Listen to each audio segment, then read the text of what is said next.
इन नौजवानों को सब्र नहीं है। राजनीति में सब्र होना चाहिए और सब्र होने से ही व्यक्ति आगे बढ़ता है। क्यों ये लोग भूल जाते हैं उन लोगों को जिन्होंने देश की आज़ादी के लिए बरसों जेल में काटे। कांग्रेस के वरिष्ठ नेता और पूर्व मुख्यमंत्री दिग्विजय सिंह ने ये बातें राजस्थान में चल रहे नाटक को लेकर कही है, लेकिन उनका ये बयान पूरी युवा पीढ़ी के लिए है। उनके इस बयान का युवा नेता सचिन पायलट पर असर होगा या नहीं, कहा नहीं जा सकता। लेकिन इस बयान के बाद एमपी कांग्रेस के लिए उसके 2 युवा विधायकों का कमिटमेंट राहत भरी खबर है। बुंदेलखंड के युवा विधायक राहुल सिंह लोधी और तरवर सिंह लोधी ने पूर्व सीएम कमलनाथ से मुलाकात के बाद मीडिया में चल रही अटकलों पर विराम लगा दिया। उन्होंने साफ कहा वे कांग्रेस में जन्मे हैं और कांग्रेस में ही उनका अंत होगा। हम लोग पार्टी के प्रति ईमानदार हैं और निष्ठावान भी हैं और पार्टी को अपनी माँ मानते हैं और माँ के साथ हम कभी धोखा नहीं कर सकते। और मेरा कहना तो ये है कि हमारा जन्म कांग्रेस में हुआ है और कांग्रेस के साथ ही रहेंगे, मतलब मौत भी कांग्रेस में होगी। तो इस समय मुझे ये प्रूफ करना है दमोह की जनता को कि आपने जिस व्यक्ति को चुना है एक क्वालिटी के लिए कि वो बिकेगा नहीं, वो लड़ते रहेगा और तटस्थ जमा रहेगा, वो हम सिद्ध कर रहे हैं। ये जो आज ये तटस्थता है ये उनके लिए है, उन बच्चों के लिए जो पीछे आ रहे हैं, एक लंबी पृष्ठभूमि बने लॉन्ग टर्म पॉलिटिक्स। क्योंकि हम राजनीति में देखते एक हमारा तो जो समय ये त्याग में जाएगा, हम जो करेंगे इतिहास बनेगा, जो हमारे बच्चे आएंगे फिर इसको लेके वो आगे राजनीति करेंगे। उपचुनाव आते आते एमपी की राजनीति में आगे क्या होगा अंदाजा लगाना मुश्किल है, लेकिन दोनों युवा नेताओं के बयान से कम मंत्री ऐदल सिंह कंसाना और नागरिक आपूर्ति निगम के अध्यक्ष प्रद्युमन सिंह लोधी के दावों की हवा निकलती है, जिसमें उन्होंने कांग्रेस विधायकों के संपर्क में होने की बात कही थी। लेकिन सवाल ये भी है कि क्या समय रहते अब कांग्रेस जाग गई है?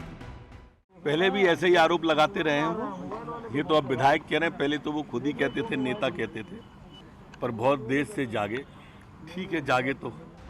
कांग्रेस में वैसे तो ऊपर से लेकर नीचे तक नेतृत्व की कमान 75 के आसपास उम्र के नेताओं के पास है। यही उसकी मुश्किलों का सबब भी है, लेकिन उम्मीद की किरण अभी बाकी है। कांग्रेस के पास अभी ऐसे युवा नेताओं की फौज है जो अपनी राजनीतिक विरासत पर धब्बा नहीं लगने देना चाहते। लेकिन सवाल ये भी है कि कांग्रेस की ये ताकत सब्र की कसौटी पर खरी उतरेगी।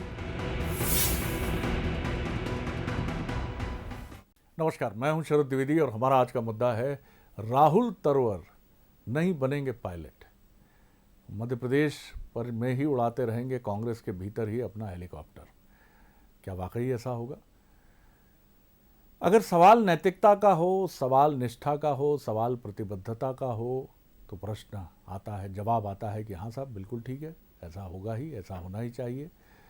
लेकिन जब नैतिकता, प्रतिबद्धता और ये तमाम बातें राग दरबारी के उस संवाद की तरह हो जाएं जो हिंदी का एक चर्चित क्लासिक व्यंग का नॉवेल है, उपन्यास है, और जिसका एक संवाद है कि नैतिकता एक ऐसी तिपाई है, उस पर बिछने वाला टॉप है जो हम ऊपर बिछाते हैं कि जब उसकी ज़रूरत होती है, बैठक होती है कोई, तो उसको हम बिछा देते हैं और जैसे ही बैठक ख़त्म होती है हम तुरंत उठा के उसको फिर कहीं रख देते हैं। लेकिन ये सारी चीज़ें भले ही हम कितना इसको जनरलाइज कर लें कि नैतिकता की अब कोई जगह नहीं है, निष्ठा की कोई जगह नहीं है, लेकिन ऐसा है नहीं। सीमा पर जो हमारे सैनिक हैं, आप ये ज़रूर कह सकते हैं कि उन्हें वेतन मिलता है, लेकिन उनकी वीरता का या उनकी निडरता का उनसे मिलने वाले वेतन से अधिक संबंध होता है राष्ट्र के प्रति उनकी निष्ठा का और राष्ट्र के प्रति उनके प्रेम का। और आप और हम सब जो फिल्में देखते हैं या उपन्यास पढ़ते हैं तो उसमें सकारात्मक चरित्रों को इसलिए पसंद करते हैं और ताली पीटते हैं फिल्में देखते समय कि हम ये सब मानते हैं कि सत्य की जीत होती है और जो व्यक्ति जीवन में नैतिक रूप से आगे बढ़ता है वो हमेशा ईश्वर का प्रिय होता है और आगे बढ़ता है। हालांकि बहुत कुछ बदल गया है, समय की नदी में बहुत पानी बह चुका है और यही वजह है कि रोकड़ा बोले तो आज के दौर का सबसे बड़ा भगवान है, ऐसा मुंबई की किसी फिल्म का बोले तो डायलॉग है। लेकिन ये पूरी सच्चाई नहीं है सर, ये फिर एक जनरलाइज स्टेटमेंट है किसी फिल्म की तरह। रुकिए, ठहरिए, देखिए। और कांग्रेस के लिए अगर कोई मंत्र है तो शायद वो मंत्र यही है कि ऐसे निष्ठावान युवाओं को आप जोड़ें और उनको पार्टी में बना कर रखें। कई बड़े सवाल हैं। आज की ये पायलट नहीं बनेंगे, क्या वाकई ये प्रमाणित होगा, और क्या कांग्रेस ऐसे निष्ठावान युवाओं को जोड़ कर रख पाएगी, कई बड़े प्रश्न हैं। आज इसी विषय पर हम बात करेंगे। जो मेहमान हमारे साथ हैं उनसे मुलाकात करिए। हमारे साथ हैं पूर्व कैबिनेट मंत्री और बीजेपी के वरिष्ठ नेता उमाशंकर गुप्ता जी, उनका मैं बहुत स्वागत करता हूं। उनके काउंटर पार्ट हैं उन्हीं के छोटे भाई अनुज, और बड़ा गहरा संबंध है दोनों वरिष्ठ और उनके जूनियर साथी का, जो कांग्रेस से हैं, कैबिनेट मंत्री हैं, लाखन सिंह यादव जी। देखिए, आप उमाशंकर जी का जिक्र आते ही 3 इंच की मुस्कान लाखन जी के चेहरे पे खिंच गई है, उनका भी बहुत स्वागत करता हूं। और वरिष्ठ पत्रकार और राजनीतिक विश्लेषक सुशील शर्मा जी भी हमारे साथ हैं, उनका भी मैं बहुत स्वागत करता हूं। तो सुशील जी, ये जो बात हमने कही कि निष्ठा, प्रतिबद्धता, ईमानदारी, कांग्रेस के लिए इसके मायने बड़े। हमने भी जब बात हुई राहुल सिंह लोधी से तो हमने कहा अभी तो आप हमारे साथ स्टूडियो में बैठकर बात कर रहे हैं और आप कह रहे हैं कि आप कांग्रेस के साथ हैं, लेकिन 2 दिन बाद अगर कोई परिवर्तन घटता है तो बड़ी चुनौती होती है सर। और अब कांग्रेस के लिए बड़ा कठिन ये माना जाता है कब, कहाँ, कौन, कैसे। लेकिन उन्होंने जो बात की वो बड़ी अल्टीमेट थी। उन्होंने कहा मैं अपने परिवार को क्या मुंह दिखाऊंगा, मेरे बच्चे क्या बोलेंगे, और आज से 30 साल बाद मेरे क्षेत्र की जनता मुझे किस रूप में। लेकिन ये सब अब कस्में, वादे, प्यार, वफा, सब बातें हैं, बातों का क्या कहेंगे? देखिए शरद जी, नैतिकता राजनीति में जो है अब बहुत प्रासंगिक नहीं रह गई है, मतलब उसका कोई औचित्य नहीं है। अपनी स्वयं की महत्वाकांक्षा, स्वयं की उपेक्षा के आधार पर फैसले लिए जाते हैं। विचार और विचारधारा का राजनीति में कोई लेना देना अब नहीं रह गया है। बहुत ऐसे कम लोग हैं जो उपेक्षित होने के बाद या अपनी महत्वाकांक्षा को दबाने के बाद भी केवल इसलिए उस राजनीतिक दल में टिके रहते हैं कि वो विचारधारा के साथ हैं। तो वह वैसे राजनीतिक अब आपको राजनेता बहुत कम देखने को मिलेंगे। रही बात दूसरी, सबसे महत्वपूर्ण बात है कि आप दल बदल करते हैं, जैसा कि अभी कहा जा रहा है कि इनको जनता सबक सिखाएगी। मुझे लगता है कि मध्य प्रदेश की जनता में भी वो आक्रोश देखने को नहीं मिला। चाहे नारायण त्रिपाठी रहे हों, चाहे संजय शर्मा रहे हों, चाहे संजय पाठक रहे हों, चाहे लक्ष्मण सिंह रहे हों, ये सब दल बदले हुए हैं लेकिन ये चुनाव जीतते रहे। तो जनता ने कहीं किसी एक चुनाव में ऐसा आक्रोश दिखाया होता तो नेताओं को वो सबक मिलता कि नहीं, यहाँ की जनता भी इस चीज़ को नकारती है।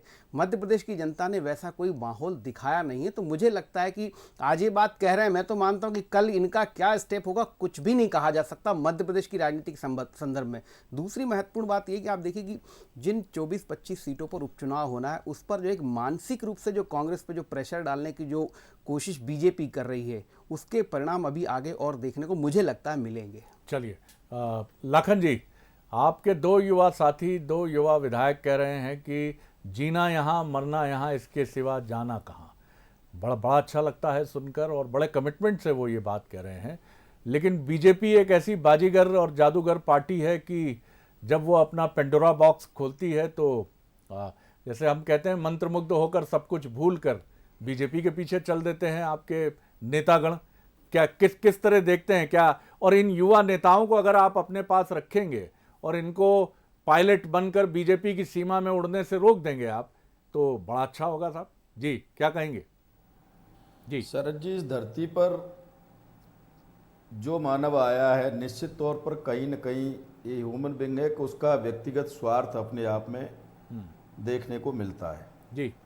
लेकिन ये सारी चीज़ें हर व्यक्ति के साथ हम लोग लागू नहीं कर सकते। बहुत सारे ऐसे लोग हैं जो खुददारी को ज़्यादा महत्व देते हैं। बहुत सारे लोग ऐसे भी हैं जो चंद, जैसे अभी आपने एक शब्द बोला था रोकड़ा, चंद रोकड़ों के टुकड़ों की खातिर अपना सब कुछ बेच देते हैं। अपना ईमान, धर्म, मान, सम्मान सब कुछ बेच के चले जाते हैं। जहाँ तक राहुल और तरुण की बात है, तरवर भाई की बात है, ये कल मेरे साथ 1.5 घंटे बैठे रहे। मैं, सज्जन भाई और हम तीनों चारों लोग काफ़ी लंबे समय तक बैठे थे। इनसे बहुत सारी चर्चाएं हुई थी। जो प्रद्युमन जी के साथ जो हुआ, प्रद्युमन जी के साथ जिस ढंग से भारतीय जनता पार्टी उनको ले गई, प्रद्युमन जी ने ये दोनों भाइयों के साथ भी प्रयास किया था जैसा वो कल बता रहे थे, लेकिन इन्होंने बड़े खुददारी के साथ कहा ये प्रद्युमन और ये राहुल, ये दोनों चाचा ताऊ के भाई हैं जी। और इनसे जब बात की गई राहुल जी, तो राहुल जी ने बिल्कुल स्पष्ट शब्दों में उनसे कहा कि मैं अपना ईमान और धर्म नहीं बेच सकता हूं आपको जाना है आप जाइए।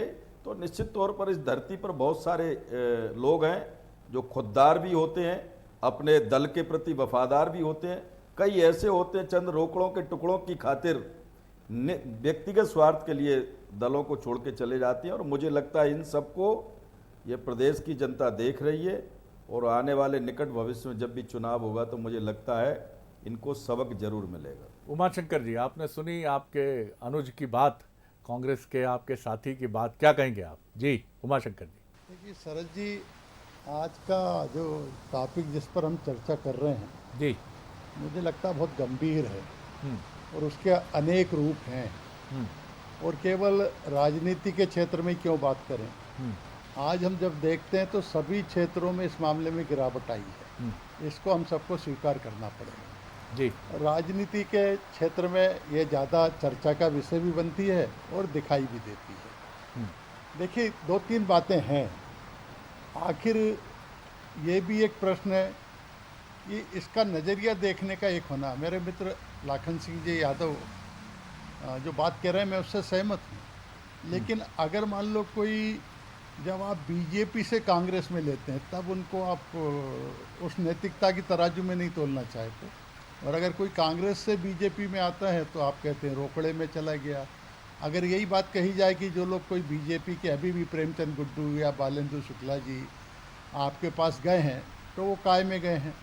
मुझे लगता है हम सबको चर्चा करते समय समान रूप से इस बात में सोचना चाहिए। फिर दूसरा प्रश्न ये है कि आखिर कोई चुना हुआ जनप्रतिनिधि प्रताड़ित हो रहा है अपनी पार्टी में, वो कोई सी भी पार्टी हो, और वो पार्टी छोड़कर जा रहा है, और आजकल तो ये दल बदल कानून लागू होने के बाद जरूरी हो गया कि उसको विधानसभा से इस्तीफा देना पड़ेगा। जिस जनता ने, अगर ये कहा जाए शायद अटल जी के समय जो नियम लागू हुआ उसके पीछे भाव यही रहा कि आखिर अगर जनता ने जिस पार्टी के लिए आपको चुना है उस पार्टी को आप छोड़ रहे हैं तो आपको इस्तीफा देना चाहिए। तो आज अगर कोई विधायक प्रताड़ित मानता है अपने आप को किसी पार्टी में, किसी व्यक्ति से, किसी कारण से, और वो विधायकी छोड़कर आकर पार्टी ज्वाइन करता है, उसकी स्थिति, या कोई अपने केवल स्वार्थ के लिए पार्टी ही छोड़ता है उसकी स्थिति, ये अलग अलग पहलू हैं। और नैतिकता की जब हम बात करते हैं तो इस तराजू में तोलते समय बहुत सी बातों का संतुलन बनाकर देखना चाहिए। वैसे ये बात ठीक है कि नैतिकता के स्तर में गिरावट सभी क्षेत्रों में आ रही है और ये चिंता का विषय है। ये बात बिल्कुल आपने ठीक कही गुप्ता साहब की नैतिकता के स्तर जो है इसमें गिरावट है, और मुझे प्रसन्नता है कि आपने भी इस बात को cutting across the party line इस बात को स्वीकार किया है, जो बहुत ज़रूरी है, क्योंकि कोई मानक तो हमें तय करना ही पड़ेगा कि आखिर सत्ता है, राजनीति है, लेकिन कहाँ तक और किधर तक हम चले जाएंगे और जाते चले जाएंगे ये तो हमें देखना होगा। और ये व्यक्तिगत रूप से ही राजनीतिक दलों को, राजनेताओं को ही तय करना है। इसके लिए किसी सुप्रीम कोर्ट, माफ़ कीजिएगा, ना मुझे लगता है कि न्यायालयीन हस्तक्षेप की ज़रूरत होनी चाहिए, और ना ही इसके लिए किसी और संस्था को कोई नियमावली बनानी चाहिए। सुशील जी, ये बात बड़ी महत्वपूर्ण है कि आखिर हम कहाँ तक चलेंगे, कहाँ तक जाएंगे और कैसे जाएंगे। ये भी लेकिन सही बात है कि जो उमाशंकर जी कह रहे हैं, सचिन पायलट यही सवाल उठा रहे हैं राजस्थान में कि सवाल सत्ता का नहीं है, सवाल मुख्यमंत्री पद का नहीं है, सवाल स्वाभिमान का है। सिंधिया जी भी यही हुंकार भरकर मध्य प्रदेश में कांग्रेस से निकले कि वहाँ सम्मान नहीं है। आखिर संवाद की प्रक्रिया जो बहुत ज़रूरी है, एक स्वस्थ संवाद किसी भी दल में, परिवार में, संगठन में, पार्टी में जब तक बना रहता है, विकृतियाँ और चिंताएं और राजी नाराज़ी ये सब समायोजित होता है। इसे क्या कांग्रेस में आपको लगता है ये प्रक्रिया बहुत तेजी से बाधित हुई है? बिल्कुल ठीक कह रहे शरद जी। देखिए, बहुत महत्वपूर्ण बात है कि सम्मान, अपमान, स्वाभिमान, उपेक्षा, महत्वाकांक्षा, ये सब जो है राजनीति के बहुत समानांतर चलने वाले शब्द है। इसमें से किस शब्द से कौन राजनेता प्रभावित हो रहा है, कौन दुखी हो रहा है, उसके कारण ये पलायन हो रहा है। लेकिन इस मूल में सबसे महत्वपूर्ण बात है कि विचारधारा का क्या है। भाई अगर आपने कांग्रेस ज्वाइन की थी तो आपने उसकी विचारधारा से प्रभावित होकर ज्वाइन की होगी, आपने उसकी पद की अपनी जो है महत्वाकांक्षा को लेकर राजनीति ज्वाइन नहीं करते, आप पहले पार्टी की विचारधारा से जुड़ते हैं। और अगर आप विचारधारा के मामले में ही इतने कमजोर है कि आप अपनी विचारधारा को महत्वाकांक्षा और उससे तोल के अगर देखते तो मुझे लगता है कि आप अपने साथ भी अन्याय करते हैं। उमाशंकर गुप्ता जी ने बिल्कुल सही बात की कि इसकी गिरावट आई है, लेकिन इस गिरावट पे जनता ने किसी को सबक नहीं सिखाया। यदि जनता ने सबक सिखाना शुरू किया होता तो ये हालात नहीं बनते, ये हालात सुधरते। अब दूसरी बात, इन दो पर्टिकुलर विधायकों की बात करें तो भाई इनकी महत्वाकांक्षा का अभी मुझे तो लगता है इनको तो विधायक पहली बार बनाया गया, टिकट पहली बार बनाया, अब इनको और क्या चाहिए? इस बात पे तो कम से कम गौर करना ही पड़ेगा कि ये लोग अगर दल बदल की तरफ जा रहे हैं, प्रद्युम्न लोधी दल बदल करते हैं तो उसकी वजह क्या, उन वजहों को खोजना पड़ेगा। आपने दल बदल कानून लागू कर दिया लेकिन अब समूह के रूप में जा रहे हैं और आप मंत्री रहते हुए इस्तीफा दे रहे हैं। सिंधिया जी के मामले में आप मान सकते, चलिए उनके साथ पूरे उनके समर्थक चले गए, लेकिन अगर एक एक करके विधायक जा रहे तो कहीं ना कहीं कांग्रेस के लिए चिंता की बहुत बड़ी बात है। कांग्रेस को इस बात का चिंतन करना पड़ेगा कि आखिर उनके दल से विचारधारा को छोड़कर पलायन क्यों रहा है, क्योंकि इसकी कोई गारंटी नहीं है कि प्रद्युम्न लोधी बीजेपी में कितने समय महत्व पाएंगे और कब से उनकी उपेक्षा शुरू हो जाएगी। ये कल भी हो सकता है, परसों भी हो सकता है, तो इसकी कोई गारंटी प्रद्युम्न के लिए वहां भी नहीं है। तो ये सब चीजों पे बहुत चिंतन करना पड़ेगा। प्रद्युम्न जी तो कह रहे हैं ना कि वो प्रतिबद्धता के लिए गए हैं बीजेपी में, तो क्या है, वो ठीक है, नागरिक आपूर्ति निगम मिल गया है उनको, लेकिन वो तो विचार के लिए आए हैं, तो मिले ना मिले चलते रहेंगे। क्यों लाखन जी, क्या क्या कहेंगे आप? क्या राजनीति में चीजें इतनी तेजी से बदल गई हैं? आपने भी दल नहीं बदला। उमाशंकर जी को मैं जब से पत्रकारिता कर रहा हूं, बीते लगभग 2.5 दशकों से ज़्यादा समय हो गया, और उससे पहले भी वो राजनीति में सक्रिय रहे, उन्होंने दल नहीं बदला। कुछ लोगों के मन में ये प्रश्न ही नहीं आता कि दल बदलना है कि नहीं बदलना है। और मैं नहीं कहता जिन्होंने बदला है उन्होंने गलत किया, उनके भी मौजूद कारण होंगे। क्या कहेंगे आप इस पर? जी जी।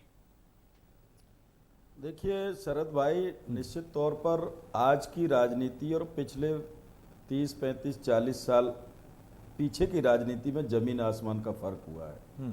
समय बदला है, सारी चीज़ें में परिवर्तन हुआ है। तो राजनीति भी आजकल जिन सिद्धांतों को लेके आज से 35 साल 40 साल पहले राजनीति होती थी उसमें और आज की राजनीति में काफ़ी फर्क आया है।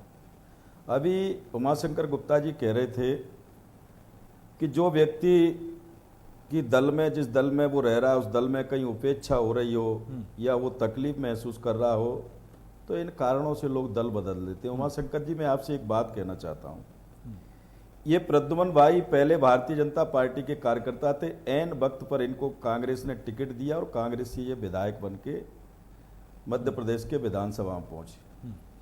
और आप ये बताओ कि 16-17 महीने में इनको क्या तकलीफ हुई। पहली बार हमने इनको हाउस में भेजा, हमारे दल से, हमारे मैंडेट से, हमारे पंजे से ये हाउस में पहुंचे और उसके बाद ये चले गए। इसको हम क्या कहेंगे? अपना रोकड़ा नहीं कहेंगे, व्यक्तिगत स्वार्थ नहीं कहेंगे। जैसे अभी ज्योतिरादित्य सिंधिया जी की बात की, आदरणीय शरद जी बड़े स्पष्टता से कह रहे थे कि ज्योतिरादित्य सिंधिया कांग्रेस में रहे, कांग्रेस ने उनको, वो 18 साल कांग्रेस में रहे, 17 साल उच्च पदों पर रहे। यही हम देखें राजेश पायलट जी ने कभी कोई संघर्ष नहीं किया, ज्योतिरादित्य सिंधिया जी ने कभी कोई पार्टी के लिए संघर्ष नहीं लिया। ये पैराशूट की तरह अपने पिताजी के नाम पर आए और उनके नाम पर दोनों लोग राजनीति करते रहे।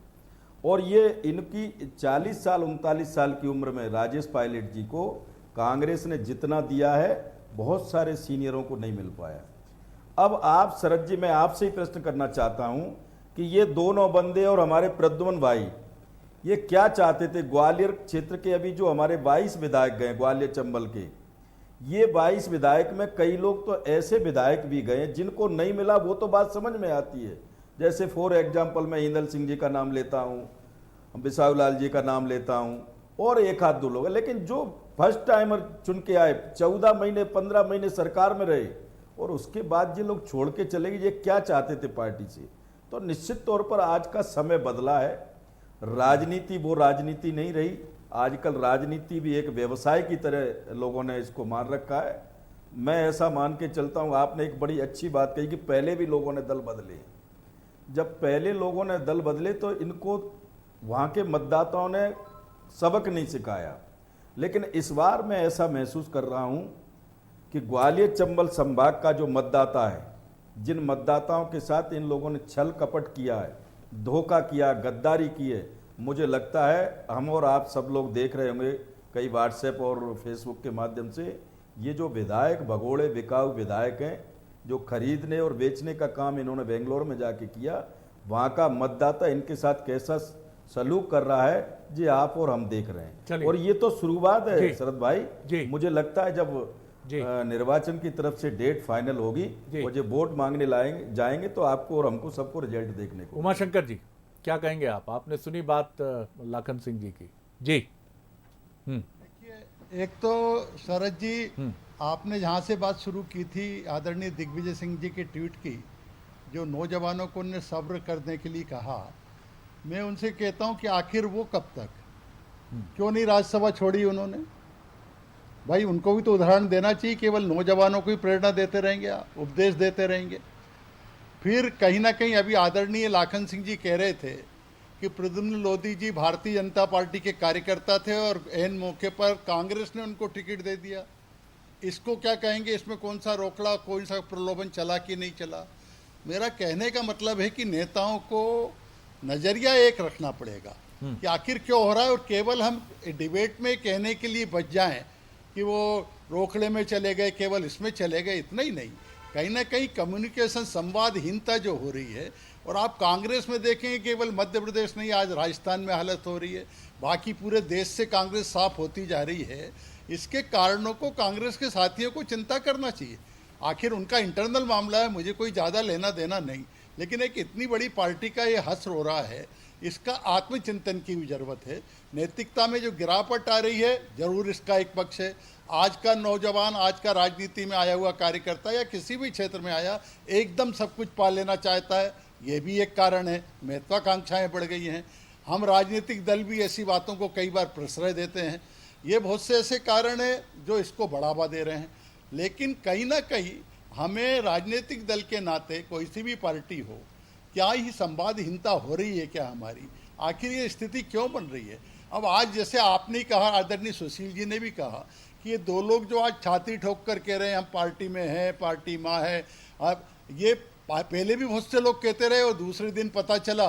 मुझे याद है, आपको याद होगा, जनता पार्टी की सरकार जब लोकसभा में बहस चल रही थी, आदरणीय जॉर्ज फर्नांडिस उस समय रक्षा मंत्री थे, और इतने पक्ष में सरकार के बोले और दूसरे दिन विपक्ष में चले गए, विरोध में मत दे दिया उन्होंने।